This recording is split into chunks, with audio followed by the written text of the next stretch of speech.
Archie will officially be a prince as Harry and Meghan praise Queen Elizabeth. My grandmother wanted to achieve when she took this huge responsibility on. She's managed. No one could have predicted how the world was going to change in such a short space of time. The Queen is proud of Duchess Kate stepping up during the COVID crisis, while Meghan is speaking out about voting and coming home. Meg, welcome home. I'm Thank you. so glad that you're home.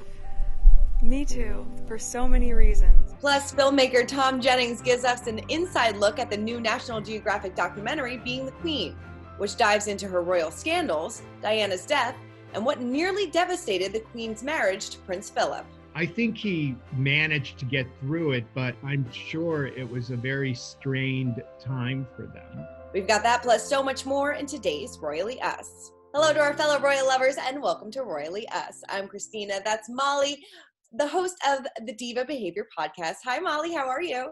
Hi, I'm good, thanks. How are you? Good. We have so much royal news to get to this week, as always.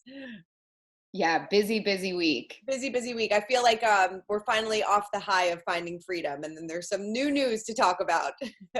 Yeah, definitely. I think Meghan and Harry are just getting more stuff together for their next book. They're doing so much. It's like I feel like they're busier now than they were when they were senior members of the royal family.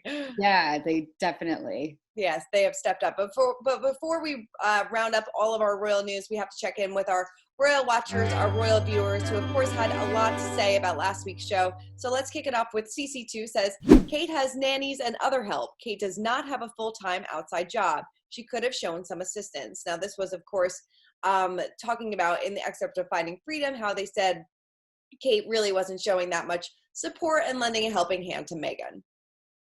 Yeah, that's a pretty strong comment about Kate, I would say. There's a lot of strong comments that happened. Yeah, people got really passionate this week. I guess the thing about this comment is, Kate doesn't have a typical job the way that most people would see it. But, every time you see a new photo of her out at an event, I think that represents hours of work behind the scenes in terms of getting ready for it and doing research. So I think even though she's not sitting at a desk all the time, she is pretty busy. Yeah, she's busy. And she's also juggling 3 kids, royal duties, and everything like that. So it's a lot. It definitely is. Cut her some slack. All right, next one goes to Norfolk and Chance. This was a long comment, so I just broke up a little bit of it, but said, why did Meghan feel the need to bring the UK voting policy into a discussion on the USA voting policy?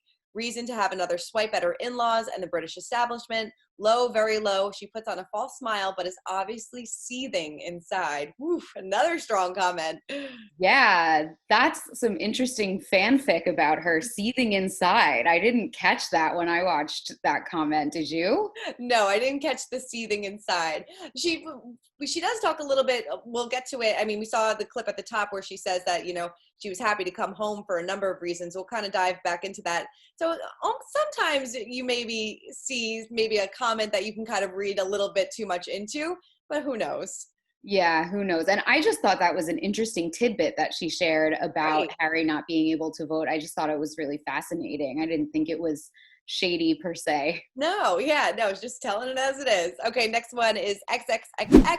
Meghan says, she says, Meghan always intended to return home. My personal opinion is she's too entitled to think she can marry into the British royal family without any intention of taking on that role long term. This is why William warned Harry, take time with this girl because the royal family and Prince Harry are important to William and his family. Yeah, that also, again, really strong and passionate opinion. I think it's really interesting to say that she's too entitled to be in the royal family because I think royalty in general is sort of, there are some people who are entitled who are already born into the royal family, I would say. So I don't think those two things necessarily are opposite. Right. Yeah. Lots of comments. You guys that love to hate on Meghan and Harry. It's kind of we got to show them some love every now and then. All right, let's kick things off. Let's get into our royal roundup, our royal news of the weekend. Let's keep the ball rolling on Meghan and Harry because, like we said, they have been nonstop busy. They have been doing a ton of Zoom calls, a ton of charity events. So let's get right into it. So This time they sat down with the leaders in the Queen's Commonwealth Trust, and Meghan discussed joining the royal family, and they also gave a little nod to Queen Elizabeth. Take a look. But it wasn't until joining the family and that I was able to meet so many young people throughout the Commonwealth. If they came with a question, they always offered a solution. Yeah. And that's what I think is so inspiring, and why I'm incredibly proud to be able to work with the Queen's Commonwealth Trust, but why it's the continuation of the legacy of your grandmother. Okay, so what exactly was this conversation for? So for this conversation, Harry and Meghan were speaking with some really influential members of the Queen's Commonwealth Trust, which is basically an independent organization made up of young people from all the different countries around the world that are part of the Commonwealth, which is the British collective of countries that have the Queen as the head of state. So they talked a lot about the digital space and keeping things positive in the digital world. And I think they got a lot of really interesting input from the people they spoke with. Yeah. They were from Zimbabwe, Zambia, and Australia. So it was a really great talk. I thought they brought up a lot of good points. Yeah, I totally agree with you. I thought it was a really interesting conversation. They, talked about creating a better future for Archie. He even mentioned his military background and things like that. And like we said, gave a little nod to the Queen. And they also revealed their love for a self-help guru, right? Yes, they talked about how they love Brene Brown. Mm-hmm. It was really interesting. Their faces lit up when the one young man on the talked about Brene Brown's ideas about vulnerability and especially how they relate to masculinity. And I thought that was really interesting because Harry has been so open with his emotional state over the years. And it's no surprise, I guess, that he's a big fan of Brene. Yeah, and Brene also has some other famous fans as well, right?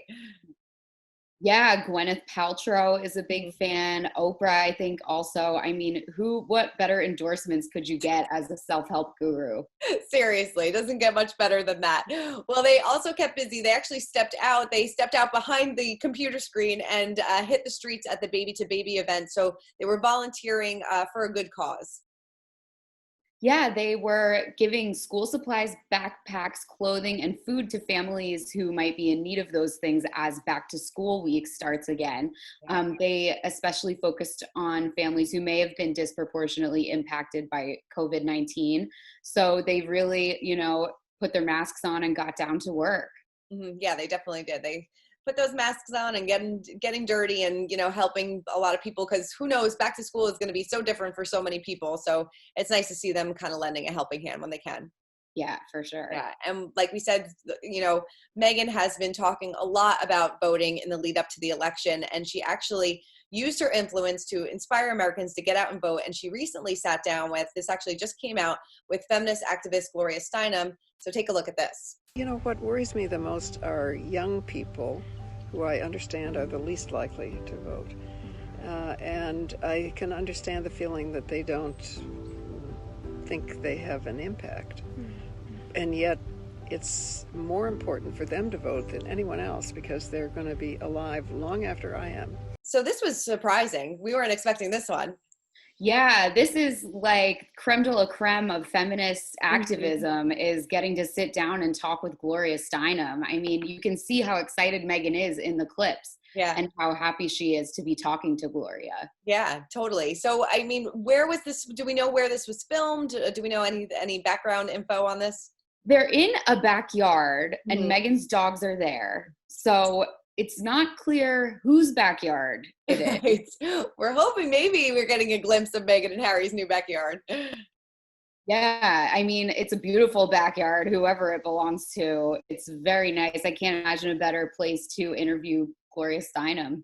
Totally. Well, what's also interesting about this, obviously they had a great conversation about voting, but right at the beginning of the shoot, Gloria's like, "Welcome home, Meghan," like we saw at the top of the show. And she's like, "I'm glad to be home for so many reasons," which is also interesting. Yeah.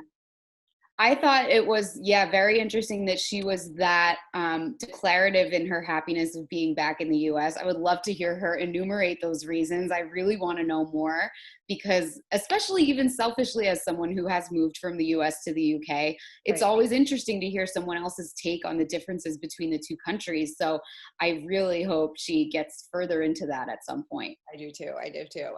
Well, she kept the voting train going, and she also spoke out again at another event. So take a look. We can and must do everything we can to ensure all women have their voices heard. Because at this juncture, if we aren't part of the solution, we are part of the problem. If you aren't going out there and voting, then you're complicit. If you are complacent, you're complicit. So yeah, so what did she say in this event? And it's interesting that she is really taking such a strong stance and really, kind of getting people excited, getting people motivated to get out and vote. Yeah, it's really a perfect issue for her to take on as someone who until so recently was sort of prevented from speaking out politically.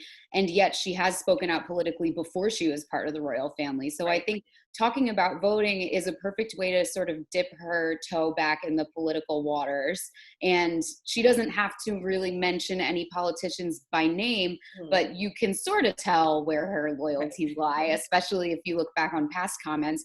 But yeah, it just seems like a great way to kind of talk about politics without alienating either side. Mm-hmm. Yeah, I feel like she's just going to do more and more in, the less than 70 days that we have until the election. So we'll see what happens. We'll definitely see what happens. Well, as we soak up those last days of summer, I can't even believe that we're saying that. I mean, it just seems like the past 6 months have been a blur.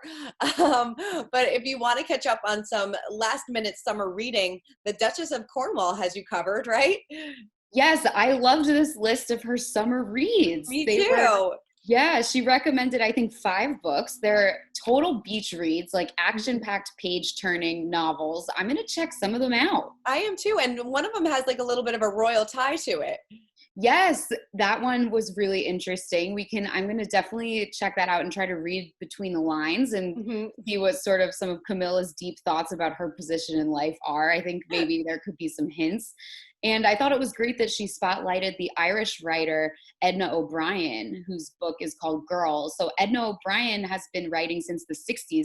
She was very controversial because her books were very overtly feminist. And I just thought that pick really surprised me and sort of added a new dimension to my understanding of Camilla. And I'm definitely going to check that one out too. Totally. I love learning more and more things about Camilla. I feel like people have really warmed to her over the past few years. And, we kind of see a different side of her, which I like. Yeah, I really, it is good to sort of see a few more aspects of her personality coming out for sure. So let's keep talking about Camilla because it is time to spill the royal tea. And a new report came out that the Duchess of Cornwall tried to lend Meghan a helping hand when she first became a member of the royal family. Yes, apparently Camilla took Meghan out to lunch a few times and told her, the bad press, the negative attention is sort of part of what it means to marry into the royal family. And if you just wait it out, it will go away. So apparently Meghan, the palace aides that were talking about this story said that Meghan didn't take Camilla's advice. Do you think that's the case, or do you think maybe she did? I don't know. I kind of think that she didn't because they kind of, jumped ship a little early. But, maybe she did in some ways. But, I guess when the Camilla and Charles scandal came about, there wasn't really this social media world that existed, and there wasn't so many personal attacks, and maybe it just got way too much for her and she just couldn't handle it anymore.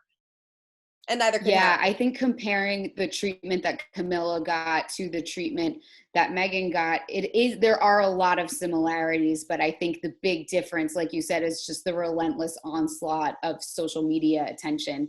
Because at least when it's just in the newspaper, you can just not read the newspaper. Right. So it's a little bit easier to ignore, maybe. I don't know. Right, totally. But when your phone is blowing up with a million different reports about yourself, and some of them are lies, some of them aren't, it's a lot to deal with. I couldn't imagine. But it seemed like Camilla tried to do the same thing for Kate as well, because Camilla is a normal type of person kind of marrying into the royal family, as was Kate and as was Meghan. Yeah, so it seems like Kate is kind of taken a page from the Camilla book in terms of never complain, never explain, and that mindset that the royal family normally likes to carry out. So she definitely seems like she's on the Camilla train, I would say. Definitely does, yeah. And like we were kind of saying before, it seems like the public's perception of Camilla has definitely softened over the years, because at one point she was probably one of the most hated people in London, I would imagine. Yeah, I wouldn't want to be the person who people compare to Diana. No, that's, yeah, you definitely don't want to do that. But it's nice that she's kind of finding her own way and giving us some summer books that we can catch up on, which I love. Yeah. So in other news, that there are some rumors going around that Queen Elizabeth is not going back to Kensington Palace for the foreseeable future. So this is a bit surprising. Obviously, everything going on with the coronavirus is the reason why, but I can't imagine the Queen not being back at the palace. Yeah, it's interesting because she and her sister and her parents mostly stayed at Windsor Castle during World War II. Right. So this is sort of a familiar place for her to go when the country's going through a rough time. And I think it might even give people some solace to know that she is going there again, because, you know, the country came out of World War II and the country will come out of this crisis too. So right, yeah. And like during this time, she has been leaning on other members of the royal family, especially William and Kate, who have kind of really stepped up during this time. And we got reporting that, you know, the Queen is so proud of how Kate has been handling herself during this time and, you know, really stepped up. They have a really close relationship, and that, you know, Kate always goes to her for advice, and the Queen is always happy to impart her wisdom. So it seems like these two have a really close relationship. there were some reports early on that the Queen was a little bit skeptical of Kate, but I think now Kate has proven to everyone that she is a very steadfast and trustworthy member of the royal family. Oh, definitely. She is certainly come into her own, and she does. It was funny. We were doing something the other day, and I was watching back her engagement interview with William, and how, you know, soft-spoken she was, and how like didn't really know the right words to say, it seemed like. And now she's like, obviously she's kind of used to it by now and knows the ropes and really has come into her own. Yeah, definitely. Yeah, totally. All right, let's move on to our royal history moment of the week. I'm so excited about this because on August 31st, National Geographic is airing a 1-hour documentary called Being the Queen. It is a sweeping documentary that provides a captivating window into the extremely private life of the Queen. And filmmaker Tom Jennings, he's going to be joining us in just a second to talk all about it. But first, here is a sneak peek. It was very much a conventional British household. He was very much the man of the family. He took the decisions. She looked up to him in their private life. Obviously, as princess, she had a lot of official things to do. But they were still able, with these 2 small children, to have this family group.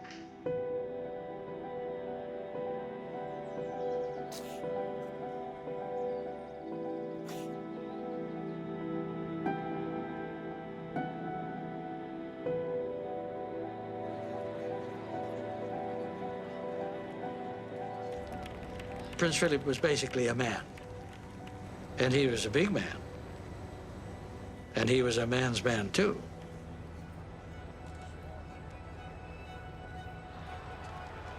I think there must have been moments when it would have been pretty heavy for him to take.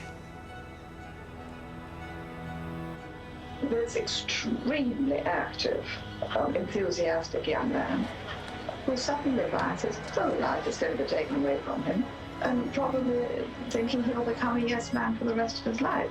So I love in this clip that we get, like, obviously the archival footage of the Queen and Prince Philip, but that, you know, when she first became queen, that was a huge stress on their marriage. Yes, it definitely was. And it's very easy to imagine that stressing any marriage out. But I think this was also during a time when husbands and wives didn't really know each other that well before they got married. It was sort of like, you know, you dated for a few months and then all of a sudden you're running a household together. So that, on top of dealing with such a huge role and a huge responsibility, is hard to even imagine. I couldn't even imagine. Oh my God. All right, to help us break down the royal rules and to break down this amazing documentary is Emmy and Peabody award-winning filmmaker and executive producer of Being the Queen, Tom Jennings.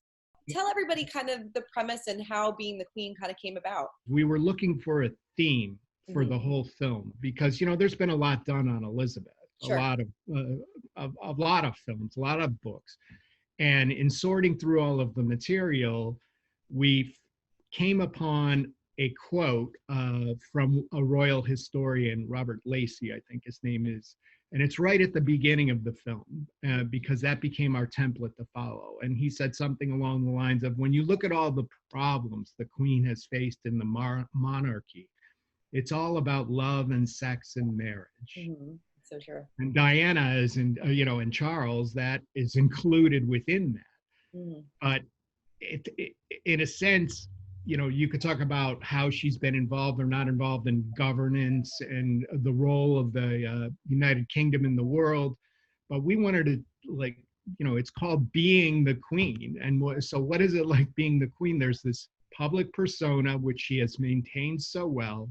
But behind the scenes, she's dealing with all of this chaos from her own children, certainly her grandchildren sometimes, her sister.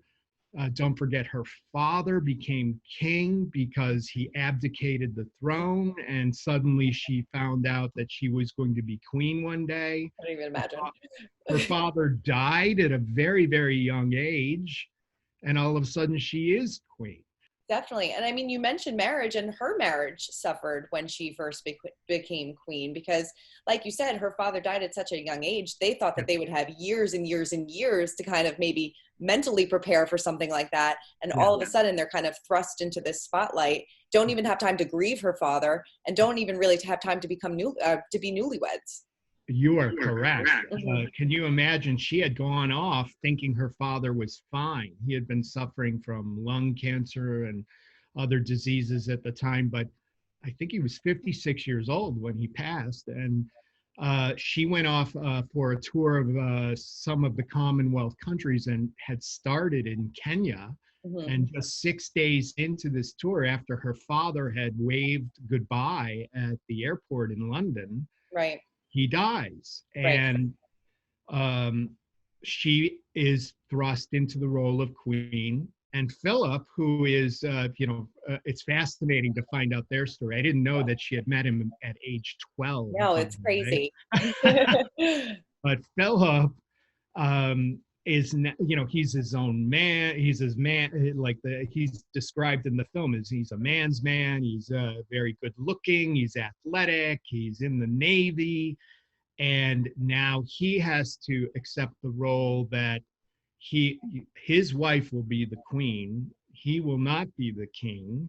And he will have to, I think what they both realize is he and they as a couple will have to put country first and being a couple second. And when you're talking about someone who's 25 years old having to deal with that, and he was just a few years older than her, that's quite a burden to take on. He's the kind of guy that was like, a man's man that likes to kind of get out there and kind of, live his life freely. And this really, really took a toll on the beginning of their marriage. Correct. I think he had to find his way. And I think as far as their marriage went, they've kept it fairly quiet. We explore it a bit from people who were there. But I'm sure it was very strained at first. And for someone like Phillip to acquiesce to the nation and basically give up his bride to the world and take a back seat to everything that's going on. I think he managed to get through it, but I'm sure it was a very strained time for them. Definitely. When you were doing that research and listening to all these interviews, is there one that really stood out for you when you were like, oh my God, this story is incredible? there were actually several. My favorite part of the whole film was a story I had not heard or seen before. And it was actually after Diana had died, and people were clamoring for, where's the Queen? She was up in Balmoral with William and Harry and Charles and her family. And she finally came back. And there's this great footage, which I had not seen or had forgotten, when she actually goes to the gates of Buckingham Palace and sees all the flowers there and gets out in the crowd. And it was an extraordinary moment. And we had one of the Queen's confidants talk about how when she got out of the car, the Queen, that she could hear the whispers from the crowd of like, oh, nice of you to show up, things like that, because people were upset that she hadn't come sooner. And the moment for me that was truly extraordinary, and that we were able to marry it with the images, was when it's described how a woman in the crowd gave the Queen a bouquet of flowers. And the Queen's response was, would you like me to place them for you? And the woman giving her the flowers responded, no, ma'am, it's for you. And in the description of that moment, you learn that people realized that she was a grandmother, she was a human being, she was going through so much. And to me, that still is the most powerful moment. I'd never heard that described that way before, and it's my favorite part of the film. And I know that this airs on August 31st on National Geographic at 9 p.m. But before that is an updated version of Diana in her own words, correct? That is correct, yes. It's a 2-hour film. It starts 2 hours before that. And it's coming back out, and we have included some additional footage to try and show what's been going on now with Diana's two sons, William and Harry, where they're at. Obviously, William is kind of in line for the throne and is married to Kate and is carrying on the royal traditions, while Harry, his younger brother, has certainly taken a different path, and we show that as well. And we showed how certain things that were happening, especially in Harry and Meghan's lives, kind of parallel what was going on with Diana in 1992, the Annus Horribilis. When the book came out, here we are with another book coming out, certainly creating a huge uproar in many ways. There was, in 1992, the question of whether Diana had participated in the book. Right. And it's almost haunting that we're having the same question all these years later with her son, Harry, and Meghan, his wife, of whether they participated in the book. But I don't know if we'll, years from now, hear a bunch of audio cassette tapes that were secretly recorded for the authors by Harry and Meghan, but that's what Harry's mother did. And to Andrew Morton's credit, by the way, he kept her as a source secret until after she had passed, even though there was so much speculation. Right. It wasn't until many, many years later that people found out that, yes, it was actually Diana that told him all those stories, and he had the tapes to prove it. Prove it. Well, it looks like maybe Harry and Meghan might be the next documentary on the I am ready for it. I enjoy telling these stories. I think, I grew up in Cleveland, Ohio, and, I remember stories of princes and King Arthur, and in some ways the royals represent kind of that childhood dream and fantasy that a lot of us were raised with. So the fascination has never really gone away for me, and I hope I get to do more of these. Well, we hope you get to do more because we enjoy watching them so much. Thank you, Christine. Tom, thank you so much. It was an absolute pleasure speaking with you. I really appreciate you taking so much time. You got it. Not a problem. Thank you, and congratulations. Yes, I got to watch it. It is fantastic. I'm so excited for everybody to see it on August 31st on the National Geographic channel at 9 p.m. Eastern. And now this is preceded by an update of Diana in her own words on the anniversary of her death. So mark your calendars. Definitely check it out. It is a must-see for royal fans. Yeah, wow. That sounds amazing. The Diana in her own words update. I can't wait to see that. Yeah, definitely. I'm so excited about it. All right, before we wrap up, we have to check in on our pint-sized palace, our royal kiddos, and we actually got some big news on Archie this week, that he is going to be a prince whether he likes it or not. Yes, I was pulling for this, honestly. I just wanted him to be a prince. I don't know why. It just seems right. It does seem right. So he will become a prince officially when Prince Charles takes the crown, right? Right. So he will become a prince. It's unclear whether or not he will use the HRH title when he turns 18. He, I guess, will have the right to choose whether he wants it or not. And Meghan and Harry are no longer using that honorific. So that's going to be interesting to see. I feel like that will be some awkward dinner conversations if he decides to use the HRH title and they do not. Yeah, definitely. Go ahead. No, go ahead. And I think he now has to ask whoever is king at the time that he gets married whether or not he will be able to get married. He has to get permission. I mean, I guess that makes sense because obviously Harry had to do that. Obviously William had to do it, but you never really think that like the great grandkid or the grandkids will have to do that. It doesn't really process, but yeah, he'll have to ask for permission, which is kind of crazy. Right. Unless William and Kate have another child or their children have started having children, because only the 6 nearest people in line to the throne have to ask the monarch. This was something that was decided in 2013, that it only applies to the first 6 people in the line of succession. So he might get out scot-free and not have to do that. We'll see. That's true. Maybe. It's so many rules and regulations. Yeah, it's wild. It really is. Well, Molly, thank you so much for breaking down everything Royals with me. It's always a pleasure. Thank you for having me. Of course. And make sure to check back every Thursday on YouTube at 10:30 for Royally Us. Keep commenting, keep subscribing, and we'll see you guys next week.